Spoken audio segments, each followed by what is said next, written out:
The man known to history as Leonid Brezhnev was born on the 19th of December 1906 in the town of Kamenskoye in Ukraine, then part of the Russian Empire. His father was Ilya Brezhnev, a factory worker who moved to Kamenskoye in 1894 from a village in the Kursk region in southwestern Russia. At the time of Leonid's birth, Kamenskoye would have had a population of around 50,000 people, and the local economy was dominated by an ironworks and railway track factory operated by the South Russia Company. The rapid growth in the town's population during Brezhnev's childhood reflected the fast-paced industrialization of the Imperial Russian economy, which began in the late 19th century. Ilya started working at the rolling mill factory, part of the ironworks, in 1900, where working conditions were poor. Ilya worked 12 hours each day, but despite the increasing influence of socialist ideas among workers in Russian factories demanding better pay and conditions, he was not particularly interested in revolution and preferred to climb the social ladder through hard work. Leonid's mother, Natalia Mazalova, was the daughter of Denis Mazalov, who had moved to Kamenskoye from Yanakievo, near the city of Yuzovka, modern-day Donetsk, in eastern Ukraine. Accordingly, Leonid Brezhnev was half Russian and half Ukrainian, resulting in his ethnicity being given as Ukrainian in some documents and Russian in others. Natalia Brezhneva met her husband Ilya while she was bringing lunch to her father at the rolling mill, where the two men worked, and after their marriage in 1901, the couple had 4 children. Their first child, a daughter named Feoktista, was born in 1905 but died immediately. The birth of Leonid in 1906 was followed by daughter Vera in 1910 and son Yakov in 1912. Leonid Brezhnev was born in a single room rented by his parents and maternal grandparents from a furnace master in Kamenskoye, and in 1910 the family moved into their own rented flat. With Ilya away at work for most of the day, Natalia managed the household. During his childhood, Leonid was an active boy who enjoyed swimming in the river Dnieper and playing football, which at the time was considered a working-class sport. Details of Brezhnev's early education are limited, but in 1915 he enrolled in the local grammar school, where he studied Latin, German, French, Russian literature, history, biology, chemistry, physics, mathematics, geography, and art.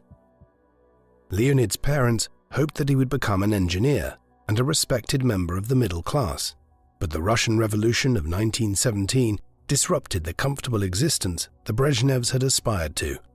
Since 1914, the Russian Empire had been fighting against Germany, Austria-Hungary, and the Ottoman Empire in the First World War.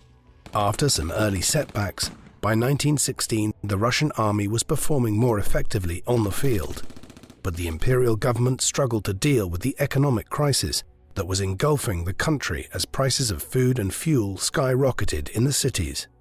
A series of workers' demonstrations in early March 1917 forced Tsar Nicholas II to abdicate from the throne, and political power in the capital of Petrograd was inherited by the Liberal Provisional Government and the Socialist Petrograd Soviet of Workers' and Soldiers' Deputies. After a failed military offensive in the summer, the Provisional Government struggled to assert its authority and faced pressure from both left and right. This period saw an increase in support for Vladimir Lenin's Communist Bolshevik Party. The Bolsheviks were Marxists who supported a workers' revolution to overthrow the government and build socialism through a communist government by taking control of the economy for the benefit of the workers while eliminating social divisions. After building socialism, the Marxists believed that the state could gradually disappear, leading to a society which valued social equality and individual freedom. In the summer of 1917, the Bolsheviks were the only major political party to demand an end to the war, and in early November, the Bolsheviks seized power on behalf, in their view, of the people in what was known as the October Revolution, since Imperial Russia continued to use the Julian calendar, which was 12 days behind the Gregorian calendar. Soon after taking power, the Bolsheviks changed their official party name to the Communist Party and moved the capital from Petrograd to Moscow. In March 1918, the Bolsheviks signed the Treaty of Brest-Litovsk with Germany, agreeing to hand over large parts of the former empire, including Belarus and Ukraine. In June 1917, the Ukrainian People's Republic declared independence from Russia, but by the end of the year, the Bolsheviks took over the government in Kiev, sacking Kamenskoye in the process. Over the next 3 years, the town changed hands over 20 times, as competing factions vied for control of Ukraine in the Russian Civil War. After the Treaty of Brest-Litovsk, the Germans established a right-wing government known as the Hetmanate until Germany's defeat in the First World War in November 1918.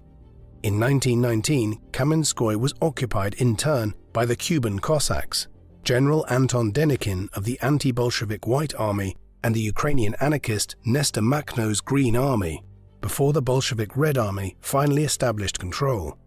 Under the Bolsheviks, the school Leonid attended was renamed the First Workers' School, and many of his former teachers lost their lives during the constant political upheavals. After surviving the typhus epidemic in early 1921, the 14-year-old Brezhnev left school that summer. The factory in Kamenskoye had stopped production in 1919, and in 1921 Ilya Brezhnev decided to take his family back to his native village near Kursk. For the next 2 years, Leonid may have worked as a porter to help his family survive. During the Russian Civil War, the Bolsheviks seized control of the rural economy and requisitioned grain to feed its army and the cities. But in 1922, Lenin introduced his new economic policy, which reinstated a limited market economy in the countryside, improving economic conditions in the country. That same year, the socialist republics of Russia, Ukraine, Belarus, and the Caucasian states of Armenia, Georgia, and Azerbaijan formed the Union of Soviet Socialist Republics, or the Soviet Union. In 1923, Brezhnev enrolled in the Technical College of Land Management in Kursk to study agriculture. He later claimed to an aide that he financed his studies by working as an extra at the local theatre, where he developed a talent for acting and an interest in poetry. His favorite poet was Sergei Yesenin, and he also attended a reading by the revolutionary poet Vladimir Mayakovsky in Kursk. Brezhnev wrote revolutionary poetry of his own, and in 1923 he joined the Komsomol, the Bolshevik youth organization. His support for the Bolsheviks seems to have been rooted in his desire for social advancement, and he was not part of the wave of Komsomol members who joined the party on Lenin's death in 1924. In 1925, he met Victoria Denisova, a student at the Technical College of Medicine, whom he married in March 1928. The couple had 2 children, a daughter named Galina in 1929 and a son, Yuri, born in 1933. Brezhnev graduated from college in May 1927 and became a land manager in Kursk Oblast or province. But after a year, he and his new wife moved to the Urals, near the city of Sverdlovsk, the former and future Ekaterinburg. The start of Brezhnev's career coincided with radical changes in agricultural policy introduced by the Communist Party leadership in Moscow. The Communist Party had agreed to a system of collective leadership after Lenin's death, but the leaders disagreed about whether to keep the new economic policy or to impose state control over agriculture and continue the work of building a true communist state. By 1927, General Secretary Joseph Stalin and his ally Nikolai Bukharin had outmaneuvered their rivals by supporting the new economic policy. By controlling the Communist Party apparatus, Stalin had become the most powerful leader in the Soviet Union. In December 1927, Stalin abruptly changed course and abolished the new economic policy by launching his campaign to collectivize Soviet agriculture. Alongside industrialization, agricultural collectivization formed a key part of the first 5-year plan introduced by Stalin in October 1928. Working in the land registry, Brezhnev was involved in surveying and mapping the land before eliminating the boundaries between individual strips of land and gathering them into agricultural collectives. The reorganization of the Soviet agricultural economy provoked opposition from farmers, especially those with larger plots of land, known as kulaks, who were offered poor quality land often on the edge of fields as compensation. Stalin denounced anyone who opposed collectivization as a kulak and ordered the secret police to carry out collectivization by force, seizing grain and deporting peasants who resisted. As he carried out his duties, Brezhnev's political responsibilities increased, and on the 9th of October 1929, he joined the Communist Party as a full member. In February 1930, he was promoted to chair the city of Sverdlovsk's land management department, and after spending 3 years in the fields, he was now behind a desk arbitrating disputes between the remaining individual farmers and the collective farms. In November 1929, Stalin announced a push for total collectivization, but 4 months later he reversed course. Amidst the confusion and the violence of the dekulakization campaign, Brezhnev left his post as head of the Sverdlovsk Land Registry after only 6 months in the role. In September 1930, Brezhnev moved to Moscow to study at the Kalinin Institute of Agricultural Machinery, but abandoned his studies after 2 months and returned to his parents' house in Kamenskoye. By 1931, he was working at the ironworks, now renamed in honor of the late Felix Dzerzhinsky, the Polish founder of the Soviet secret police, who helped to reopen the closed factory in 1925. After finishing work at the factory, Brezhnev spent the evenings studying at the affiliated Arsenichev Institute of Metallurgy, becoming secretary of the institute's party organization by March 1932. He was involved in the party's campaign to requisition grain from Ukrainian peasants resisting collectivization, leading to famine in Ukraine itself. The following March, he became director of the Workers' Faculty, an educational institution that prepared workers for higher education, and in January 1935, he graduated from the Arsenichev Institute as a thermal power engineer. After less than a year working as an engineer in the Dzerzhinsky plant, in October 1935, Brezhnev was drafted into the army and spent a year in Chita in Siberia, where he soon became the political head of a tank division. By the time he returned home in November 1936, the city was renamed Dnipro-Dzerzhinsk in honor of Dzerzhinsky and the Dnieper River.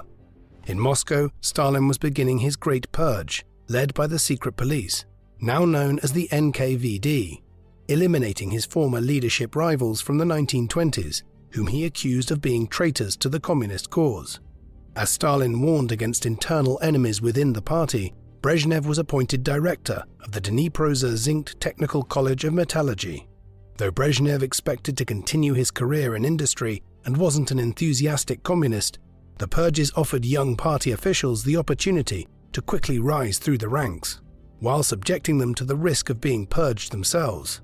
By 1937, the purges had shifted to target Ukraine, and of the 15,000 employees in the Dzerzhinsky metalworks, over 700 were shot. While a succession of city party leaders were removed and shot in 1937, Brezhnev was unscathed and became deputy chairman of the Dnipro-Dzerzhinsk City Soviet, making him deputy mayor responsible for construction and public works. As the arrests, expulsions and executions continued, Brezhnev did not have any decision-making responsibility, but nevertheless, he voted to condemn officials who had been his benefactors and friends to ensure his own survival. In January 1938, Stalin's ally Nikita Khrushchev was appointed first secretary of the Ukrainian Communist Party and served in the post for over a decade. A new clique of Ukrainian party leaders emerged under Khrushchev's protection, and in May 1938, Brezhnev moved to the provincial capital of Dnipropetrovsk, now known by its Ukrainian name of Dnipro, where he would lead the Department of Trade. The following February, Brezhnev was made propaganda secretary, owing his promotion to Konstantin Grushevoy, a college friend from the Metallurgical Institute who had become deputy head of the Oblast Party. Brezhnev managed a team of 80 propagandists, supporting Stalin's campaign to eliminate the remnants of Ukrainian nationalism and promote the use of the Russian language in schools and newspapers. The department's work also involved spreading the party's message on foreign affairs. For most of 1939, it seemed that the Soviet Union was about to go to war with Adolf Hitler's Nazi Germany, and Brezhnev dutifully denounced Hitler. In late August 1939, after the Nazis and Soviets signed a non-aggression pact before invading Poland to start the Second World War, Brezhnev's propaganda machine immediately reversed course and began to praise the German leader. Although Stalin had made a deal with Hitler, he believed that it would only delay war between the Soviet Union and Germany, and aimed to rebuild the Soviet Union's military capacity so that it could compete with Germany on equal terms. In September 1940, Brezhnev was promoted to third secretary of the Oblast Party Committee and was given responsibility for armaments. Dnipropetrovsk Oblast produced 16% of the country's steel, and it was Brezhnev's job to adapt the factories for military production.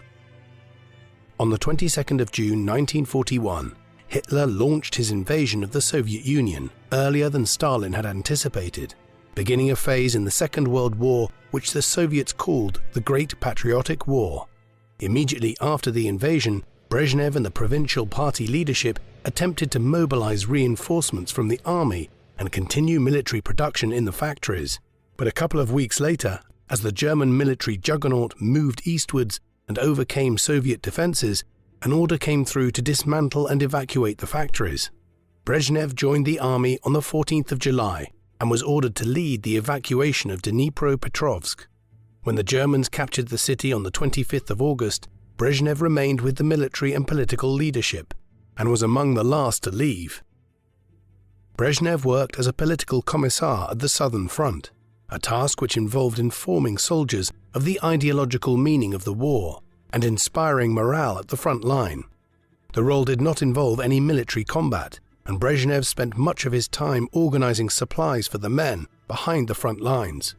In November 1941, the Soviets recaptured the city of Rostov-on-Don, but a counteroffensive to retake the then Ukrainian capital of Kharkov in early 1942 proved a disaster, allowing the Germans to strike back and advance as far as Stalingrad on the banks of the Volga River in an attempt to seize the oil fields of the Caucasus.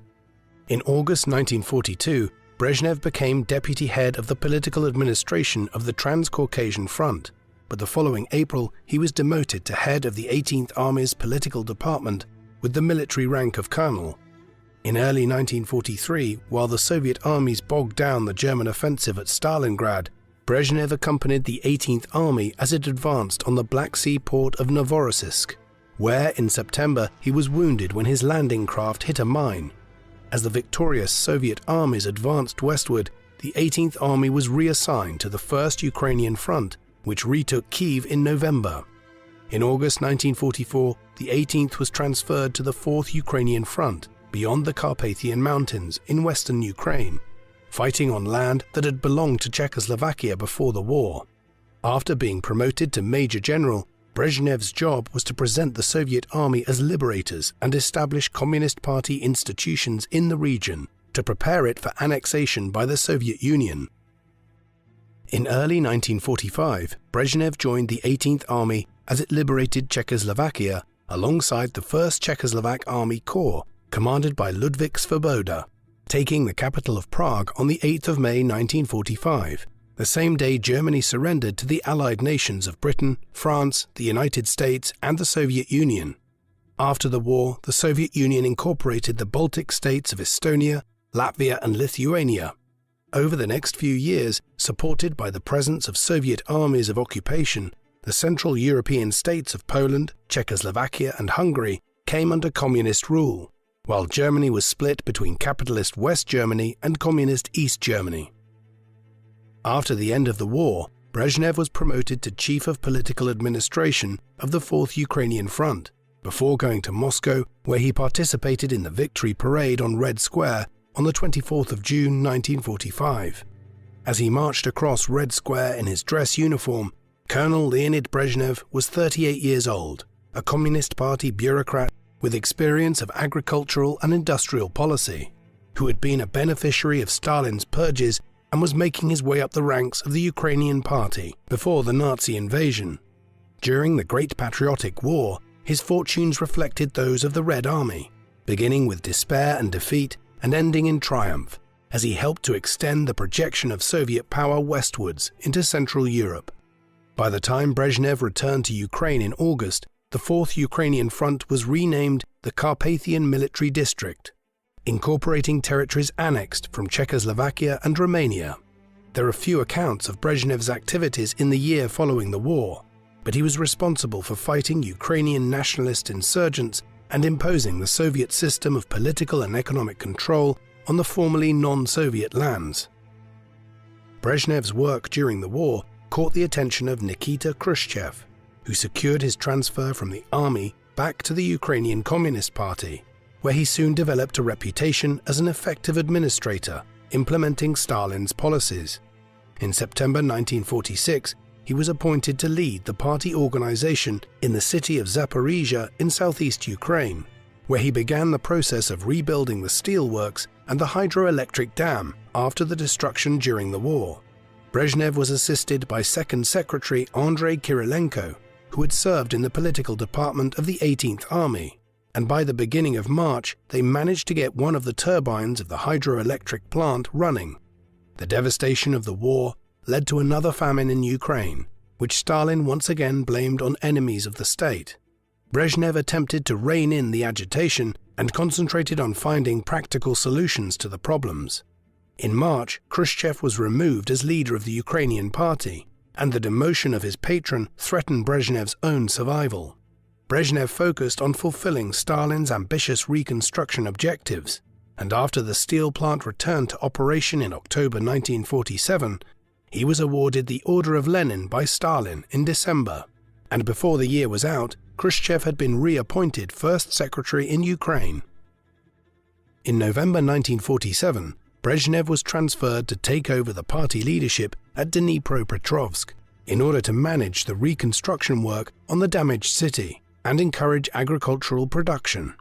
During these years, he built up a network of political associates nicknamed the Dnipropetrovsk Mafia, who would remain loyal supporters as Brezhnev rose up the party ranks in the ensuing decades.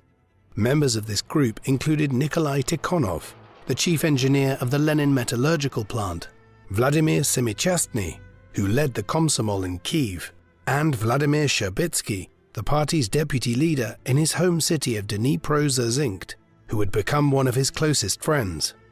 In recognition for leading the reconstruction of Dnipropetrovsk, in January 1949, Brezhnev was elected to the Central Committee of the Ukrainian Communist Party. He continued to receive the favor of Stalin and Khrushchev, and after the latter was appointed party boss in Moscow in December 1949, Brezhnev was given an appointment in Moscow. Not long after, in July 1950, Stalin appointed him first secretary of the Communist Party in Moldavia, modern-day Moldova. Nestled between Soviet Ukraine in the northeast and the independent Socialist Republic of Romania to the southwest, Moldavia had previously been an autonomous republic within Ukraine, but in 1940 it was enlarged by the annexation of the Romanian regions of Bukovina and Bessarabia. It was the poorest of the Soviet republics in Europe and suffered terribly during the post-war famine. As in Ukraine, Stalin responded with repression, and in July 1949, 35,000 people were deported by the NKVD. The crackdown did nothing to improve conditions and prompted Stalin to send Brezhnev to the Moldavian capital of Chisinau.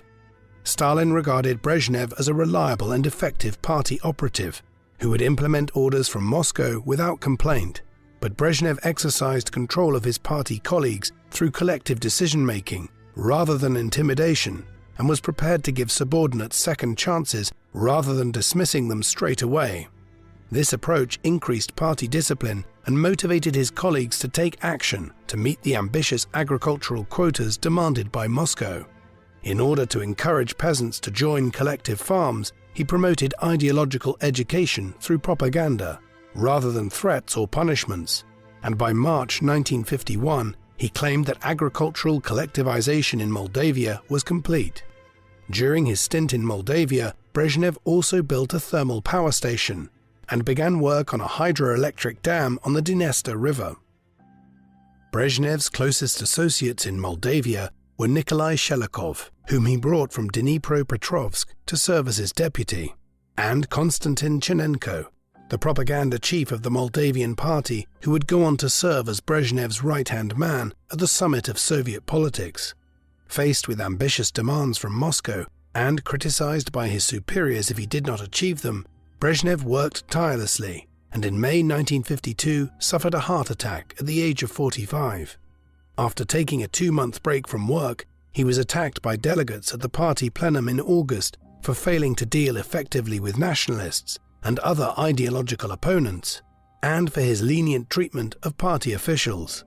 After this assessment was echoed in the party newspaper Pravda, in September, Brezhnev had an article published in the ideological magazine Bolshevik, defending his approach by quoting Stalin's words on criticism and self-criticism. In October 1952, Brezhnev was in Moscow for the 11th Party Congress, where he met Stalin in person for the first time and was mistaken for being a Moldavian. Brezhnev was not only made a member of the Central Committee, but also became a candidate member of the party Presidium, formerly the Politburo, which Stalin had expanded to dilute the power of some of the more influential members, whom he suspected of plotting against him. In late 1952, Brezhnev and his family left for Moscow, moving into a 3-room apartment in western Moscow, which became his permanent home in the capital. He regularly attended Presidium meetings and was asked by Stalin to manage propaganda within the army and the navy. When Stalin died on the 5th of March 1953, membership of the Presidium was reduced to its original size of 9 members. Brezhnev lost his seat in the country's supreme decision-making body and was demoted to deputy head of the Ministry of Defense's political administration.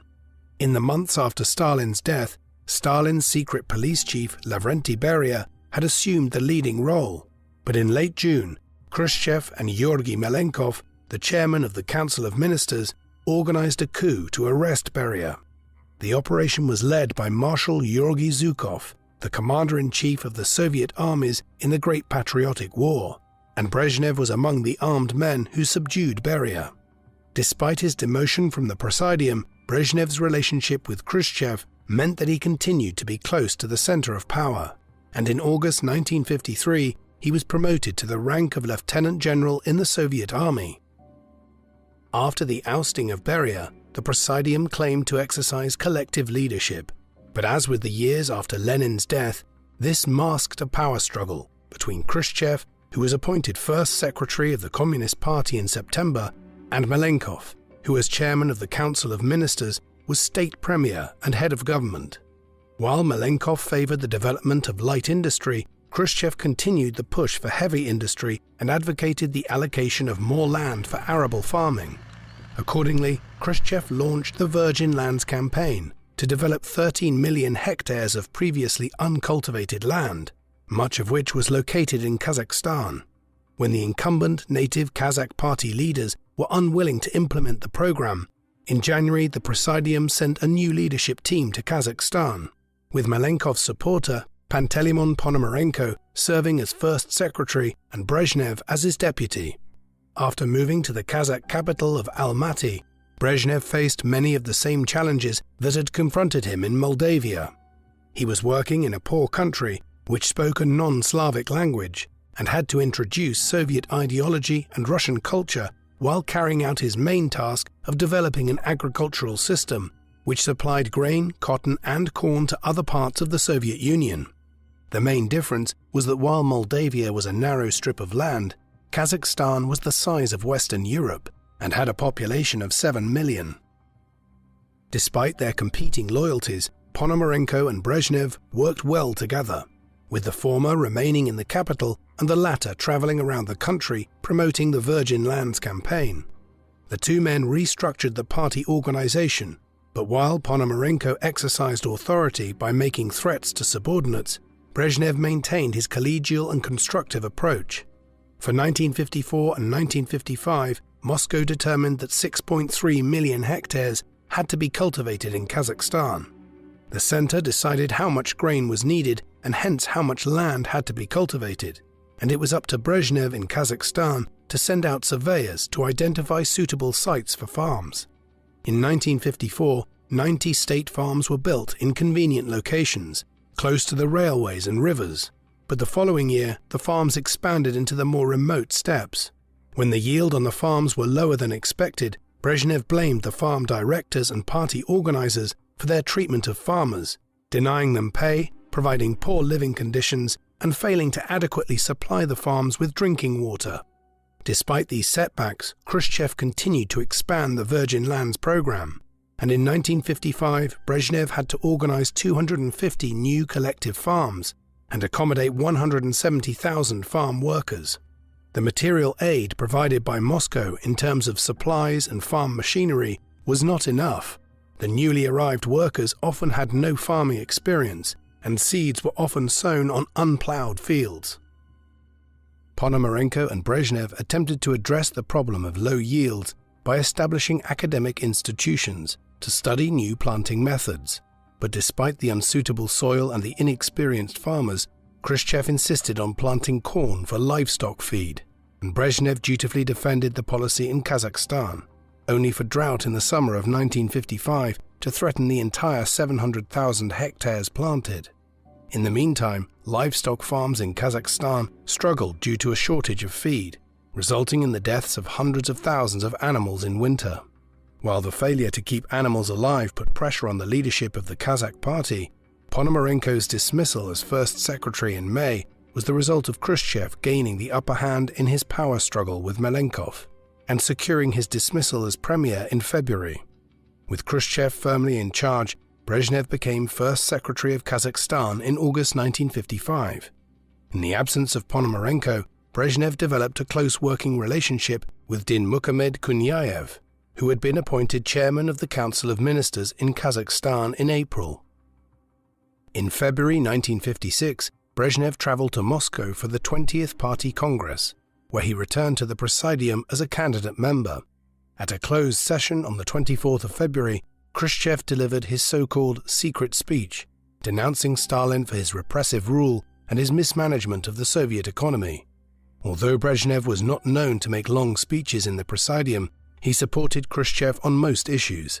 In late 1956, when an uprising broke out in Hungary in support of the reformist communist leader Imre Nagy, Brezhnev was involved in compiling a list of loyal Hungarian officials whom Moscow could rely on.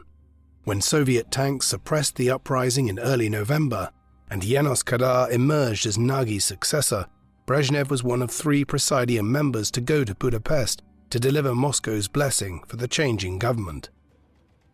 In 1957, Khrushchev proposed devolving economic decision-making from the government ministries in Moscow to the regions.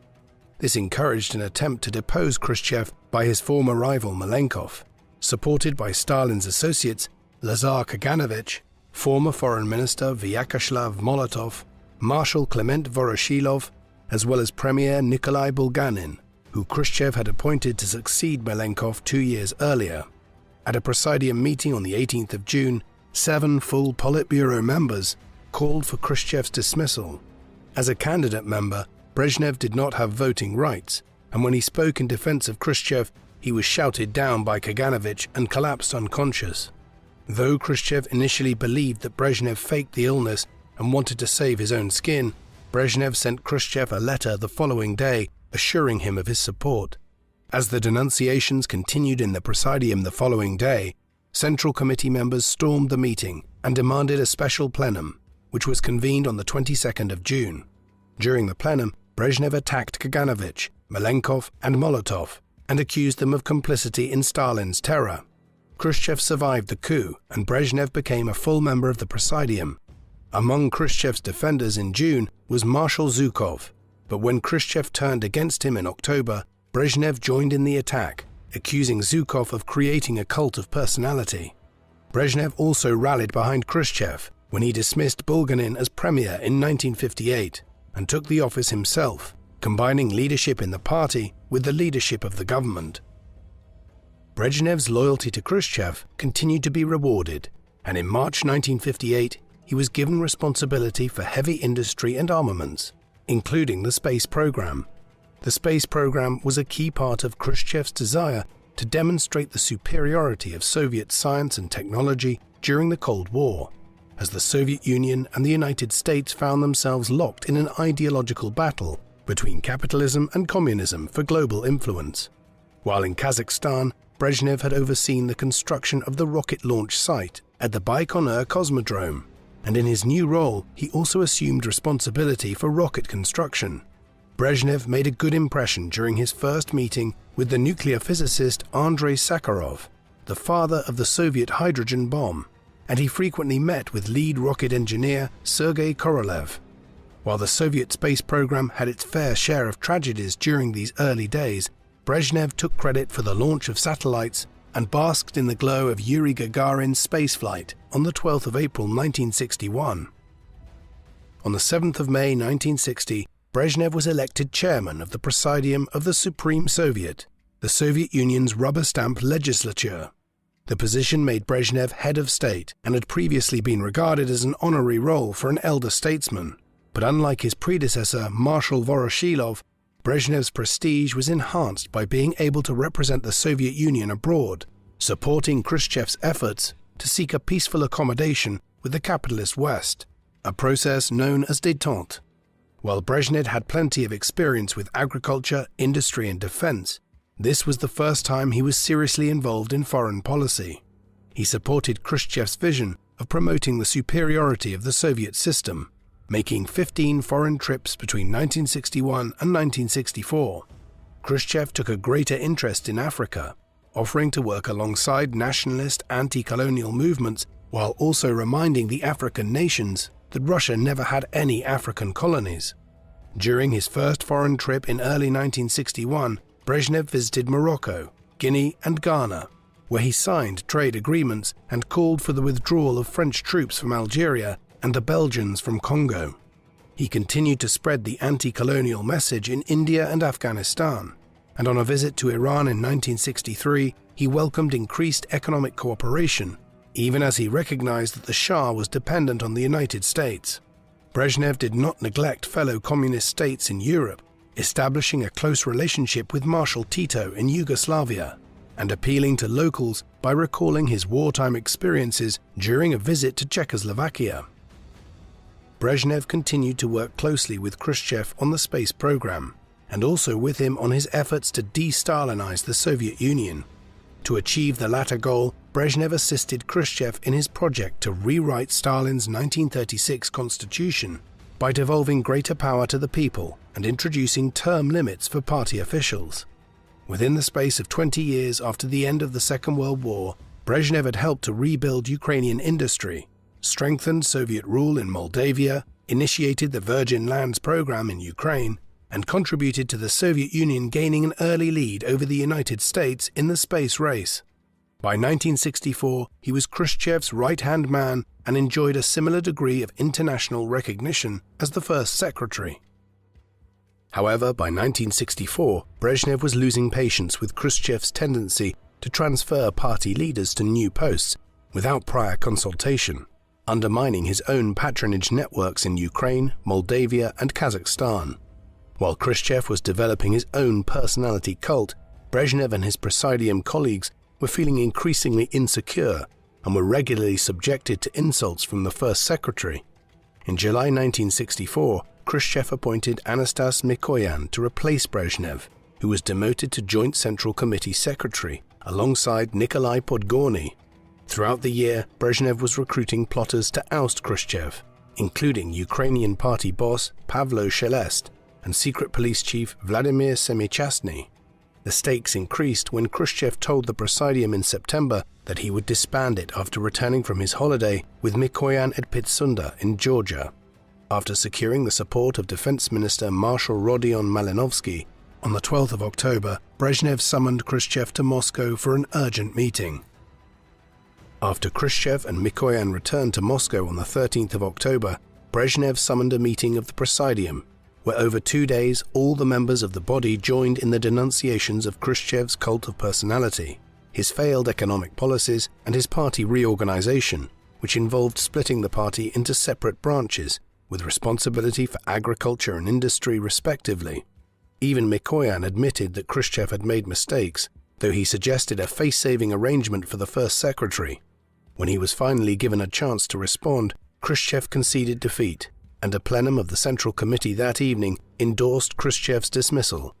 The plenum decided to separate the posts of First Secretary and Premier, with Brezhnev becoming First Secretary and Deputy Premier Alexei Kosygin becoming Premier. Mikoyan remained as head of state for another year, before being replaced by Podgorny. After assuming control of the party apparatus, Brezhnev placed his ally Dmitry Ustinov in charge of defense, with Fyodor Kulakov as Secretary of Agriculture, while responsibility for industry went to his old friend Andrei Kirilenko. He hoped to bring his friend Vladimir Sherbitsky to Moscow, but the latter was happy to lead the party organization in Ukraine. The deposed Khrushchev was given a dacha and put under house arrest until his death in 1971. In order to consolidate his power and avoid Khrushchev's fate, Brezhnev led the party by assuring his Presidium colleagues that both their lives and their jobs would be secured, and in 1966 he overturned Khrushchev's term limits and rotation of office policy, renaming the Presidium the Politburo and his office of First Secretary to General Secretary. The Politburo members saw the General Secretary as their protector, and Brezhnev maintained friendly relations by inviting them to football matches at the CSKA Moscow Stadium and traveling with them to their neighboring dachas in the Crimea. Brezhnev used social events not only to encourage a sense of camaraderie, but also to assert his dominance among the all-male Politburo. He enjoyed hunting at Zavidovo to the west of Moscow and proved to be the best shot among his Politburo colleagues, until his health began to fail in the mid-1970s. He was passionate about fast cars and was personally behind the wheel driving to his hunting trips or his Crimean holidays, and his private collection included a Rolls-Royce, 2 Mercedes and a Cadillac gifted by foreign leaders. Brezhnev also continued to indulge in his passion for the arts, charming the ballerina Maya Plisetskaya and the opera singer Galina Vishnevskaya.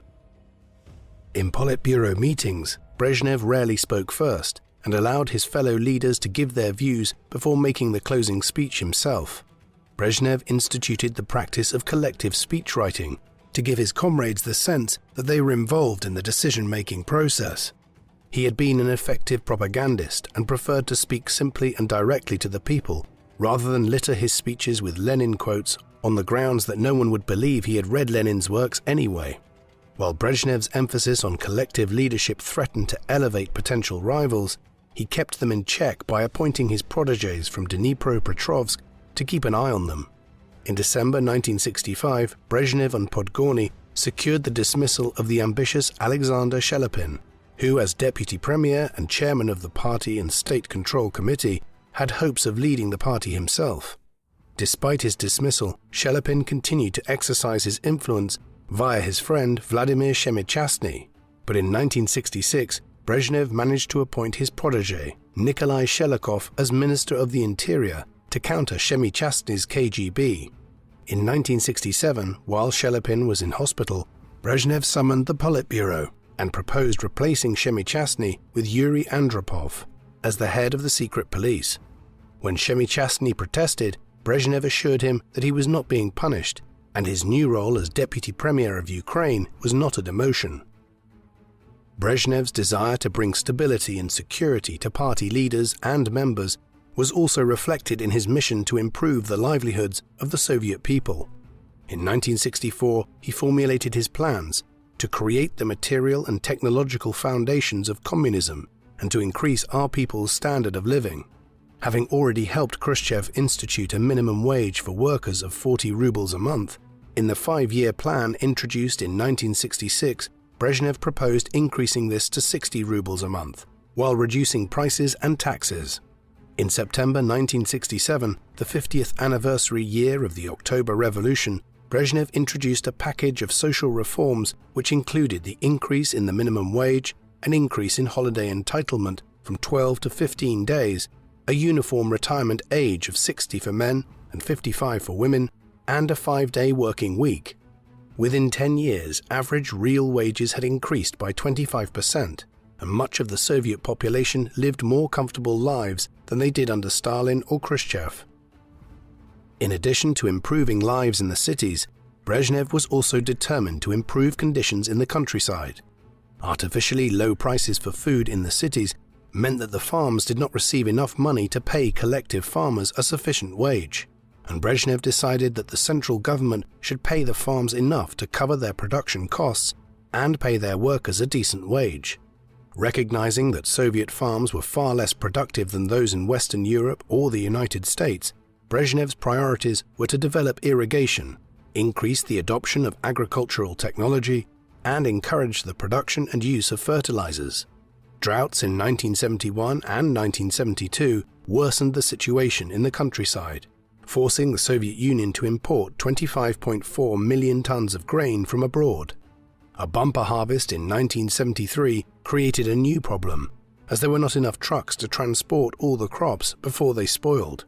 Brezhnev was even more worried about meat shortages, and was horrified to hear that in the winter of 1968 to 1969, 12 million animals had died.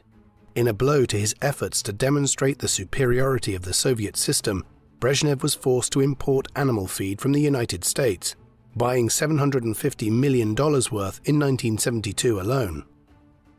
Brezhnev favored decentralizing economic policymaking, and in 1965 he tasked Premier Alexei Kosygin with introducing economic reforms.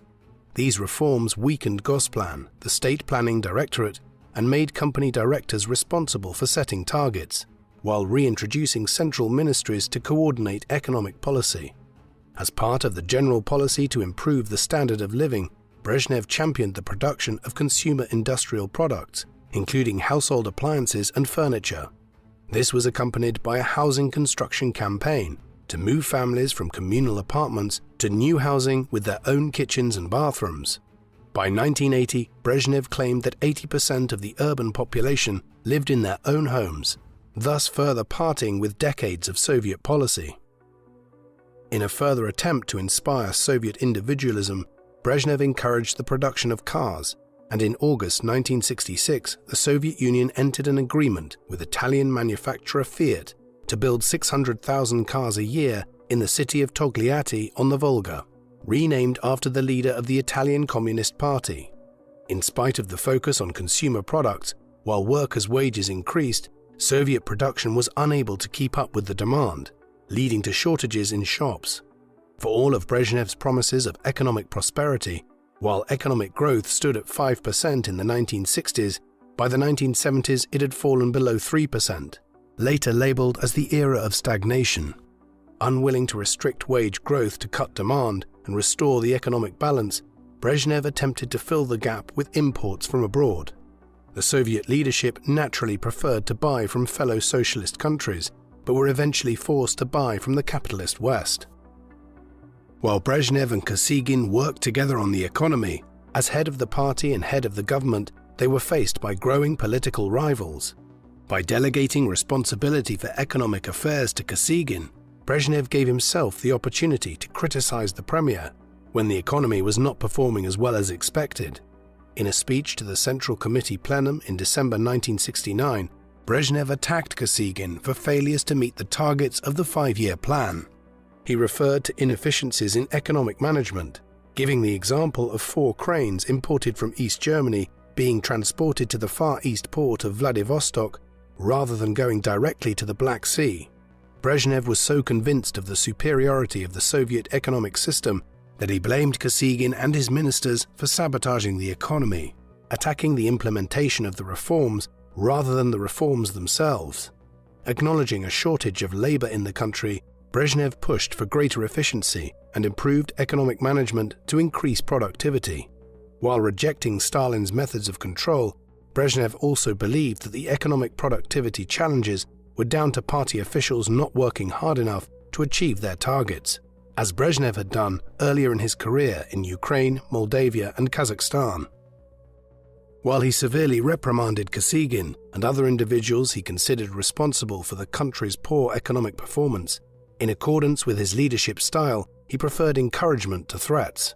As the shortages worsened in the 1970s and black markets sprang up to enrich corrupt officials, Brezhnev refrained from investigating his subordinates.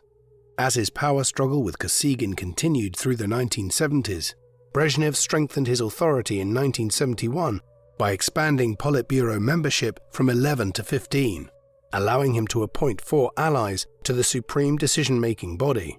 In July 1976, after Kosygin suffered a boating accident resulting in a hospital stay of more than 2 months, Brezhnev appointed his Dnipropetrovsk friend Nikolai Tikhonov as first deputy premier to Kosygin.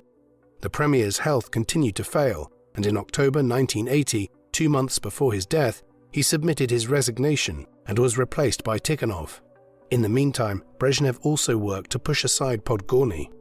after Khrushchev's constitutional reform had been set aside following his removal from power in 1964, Brezhnev introduced a new constitution in 1977, based in part on the work he did for Khrushchev. The constitution increased the powers of the head of state, and Brezhnev successfully engineered his election to the post at Podgorny's expense. In the 1977 constitution, Brezhnev announced that the Soviet Union had successfully become a developed socialist society, and the next stage was to build communism, anticipating a greater role for the people. While Brezhnev's rule is associated with the return to Stalinist political repression following a period of relatively liberal rule under Khrushchev, Brezhnev's biographer Suzanne Schattenberg claims that fewer people were imprisoned for anti-Soviet activities under Brezhnev than under Khrushchev. Brezhnev left the task of dealing with political dissidents to the KGB under Shemichastny and Andropov. In 1966, the show trial of writers Yuli Daniel and Andrei Sinyavsky, who were sentenced to 5 and 7 years in labor camps, led to comparisons to the Stalinist era.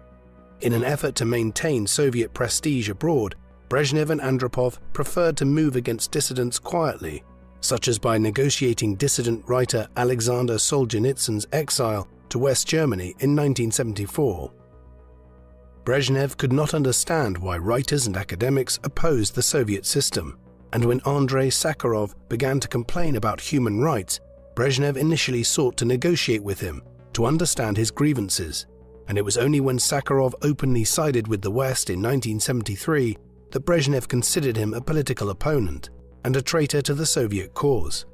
While Brezhnev did not allow Sakharov to collect the Nobel Peace Prize he was awarded in 1975, it was not until 1980 that Sakharov was exiled to the closed city of Gorky, now Nizhny Novgorod. Brezhnev's attitude towards dissidents and political opponents was one of indifference and disappointment, rather than anger or outrage, and he continued to reject Stalinist violence, though he compromised with hardline Stalinists in the party and encouraged a balanced appraisal of Stalin, which praised him for the country's economic development while continuing to hold him responsible for the Great Terror. As a means of consolidating his rule, Brezhnev developed a cult of the Great Patriotic War, which focused on the sacrifice of over 20 million people rather than on the veneration of Stalin. On the 9th of May 1965, the 20th anniversary of victory over Nazi Germany, Brezhnev declared Victory Day a public holiday. The same year, the Supreme Soviet awarded the title of Hero City to 7 cities, including Moscow, Leningrad, Kiev, and Volgograd, formerly Stalingrad. In 1973, 2 more hero cities were added, Kerch and Novorossiysk, where Brezhnev had served, further indicating his desire to enhance his own personality cult. In 1967, a memorial complex was built at the foot of the Kremlin wall, including the tomb of the unknown soldier, protected by an eternal flame, alongside marble blocks with the names of the hero cities. That same year, Brezhnev inaugurated the monumental The Motherland Calls statue in Volgograd, which had been commissioned by Khrushchev.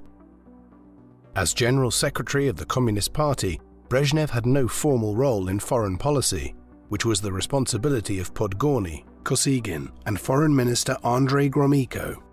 Brezhnev did have a role in relations with the leaders of fellow communist states, including Poland, East Germany, Czechoslovakia, Hungary, Bulgaria, and other members of the Warsaw Pact alliance of communist states.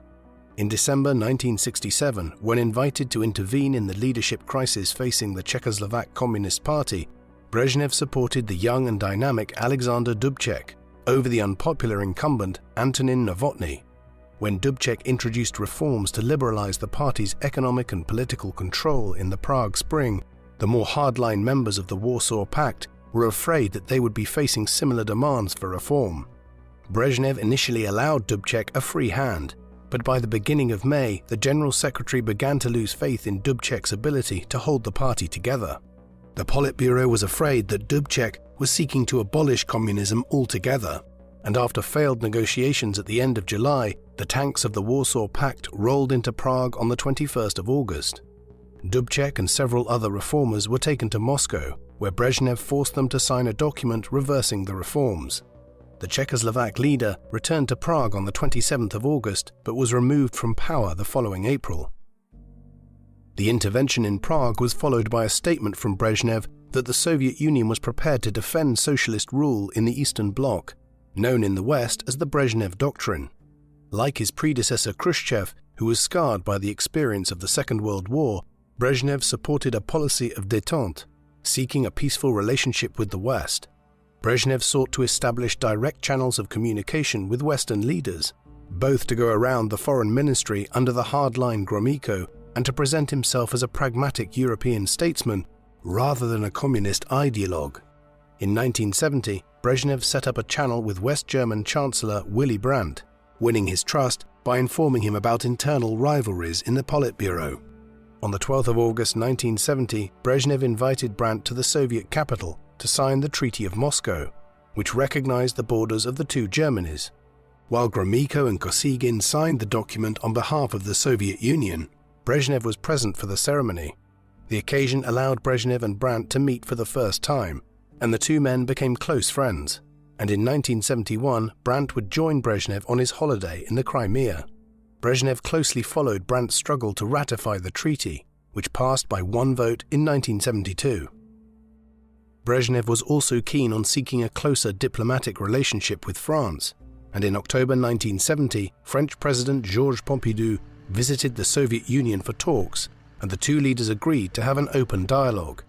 In 1971, Brezhnev paid a return visit to France, where he admitted to Pompidou that the Soviet economy was struggling and proposed closer trade relations. In addition to Brandt and Pompidou, Brezhnev's ultimate aim was to open a dialogue with President Richard Nixon of the United States. After a border conflict between the Soviet Union and China along the Ussuri River in 1969, Nixon sought to take advantage of the Sino-Soviet split by initiating talks with both countries, and after his visit to China in February 1972, Nixon went to Moscow in May. Brezhnev and Nixon agreed to put aside their ideological differences, and the General Secretary reminded the President of the wartime cooperation between Stalin and President Roosevelt. The Soviets and the Americans had begun the Strategic Arms Limitation Talks, SALT, in 1969, and following the end of the first round of talks, Brezhnev and Nixon signed the Anti-Ballistic Missile Treaty. In 1973, Nixon invited Brezhnev to the United States, and while at Camp David, the President presented the Soviet leader with a Lincoln Continental. While Nixon sat in the passenger seat, Brezhnev drove down a steep slope at 50 miles an hour, approaching a sharp turn, ignoring Nixon's protests to slow down, before slamming the brakes and making the turn. Brezhnev hoped that demonstrations like these would persuade Western political leaders that he was just like them, but the Americans considered such behavior unstatesmanlike. In 1974, the three men with whom Brezhnev had built personal relationships all departed from the political scene. At the beginning of April, Pompidou died unexpectedly, and at the beginning of May, Brandt was forced to resign after an aide was exposed as an East German spy. In the United States, Nixon was fighting for his political life in the midst of the Watergate scandal. Brezhnev offered his American counterpart moral support and hoped he would stay on, but Nixon eventually resigned from the presidency on the 8th of August. The stress resulting from the unraveling of his foreign policy caused Brezhnev to become addicted to sleeping pills, and from late 1974 his health began to collapse.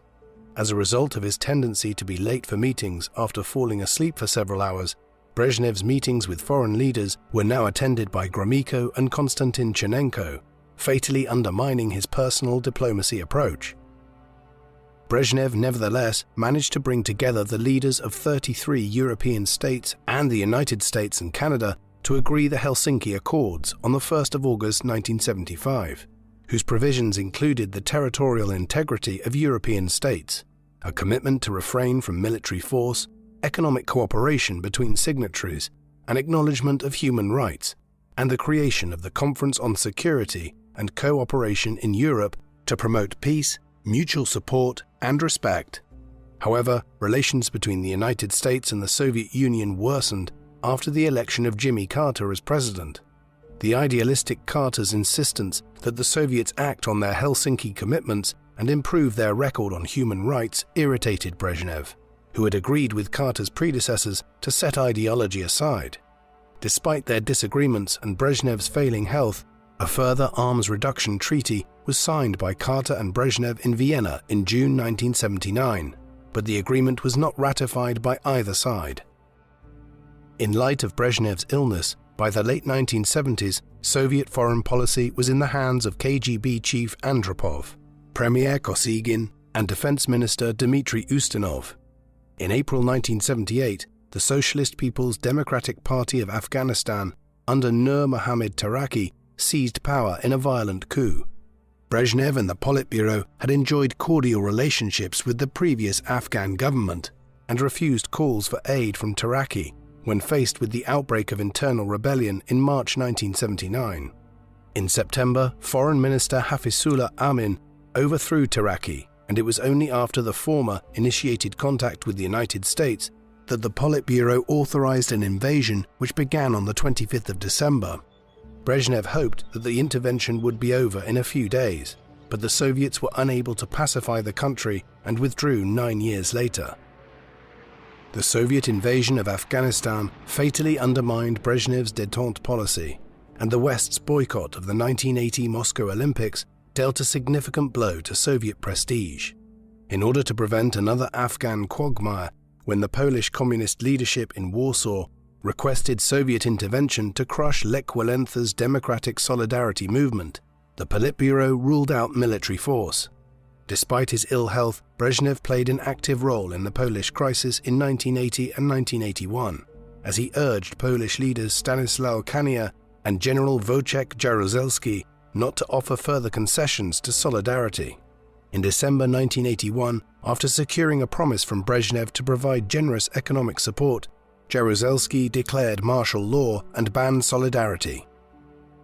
The image of the sick and frail Brezhnev after 1975, surrounded by his aging Politburo, mirrored the Soviet Union's economic decline and the failure of détente. Brezhnev's fondness for medals and his frequent absences due to ill health gave rise to the joke that he was having chest expansion surgery. He was awarded the highest accolade of Hero of the Soviet Union 4 times, on his 60th, 70th, 72nd and 75th birthdays. In 1973, he was given the Lenin Peace Prize for his diplomacy with France, Germany and the United States. For his 70th birthday in 1976, he was awarded the rank of Marshal of the Soviet Union, following which he received the majority of his military medals, as party propagandists made him appear more influential than he was during the Second World War. Brezhnev's glorification in propaganda stood in stark contrast to his physical frailty, and attempts by Politburo colleagues to encourage Brezhnev to look after his health and get rid of the pills met with limited success. Brezhnev's poor health obliged the Politburo to look around for a successor, but the likely candidates were in poor health themselves. In 1978, the relatively young Fyodor Kulakov died at the age of 60, leading to his replacement by his 47-year-old protege Mikhail Gorbachev, the man who would ultimately lead the Soviet Union to its collapse. By 1982, the leading candidates were the 71-year-old Konstantin Chernenko and the 68-year-old Yuri Andropov, whom Brezhnev appointed his second secretary in May. On the 7th of November, Brezhnev attended the Red Square Parade on the 65th anniversary of the October Revolution. 3 days later, Leonid Ilyich Brezhnev died from a heart attack in the early hours of the 10th of November at the age of 75. After his death was announced on the 12th of November, Yuri Andropov assumed office as General Secretary. On the 15th, Brezhnev was buried at the Kremlin Wall necropolis, near Lenin's mausoleum.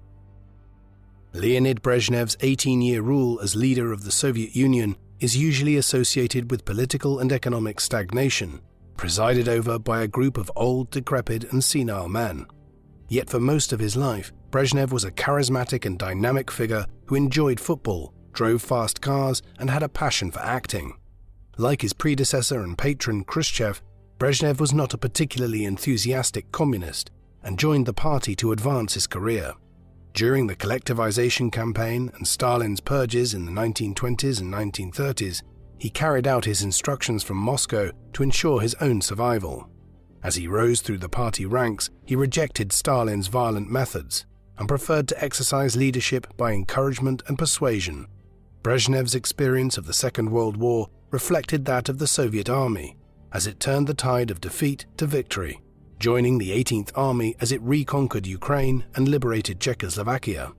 While he enjoyed Khrushchev's patronage in Ukraine, Brezhnev built up his own network in Dnipropetrovsk, where he helped to rebuild Ukrainian industry after the war, before moving to Moldavia. After Khrushchev came to power, Brezhnev began to implement the Virgin Lands program in Kazakhstan, before returning to Moscow in 1956 as Khrushchev's right-hand man, defending him from his enemies in 1957, supervising the Soviet space program, and representing the Soviet Union abroad as head of state.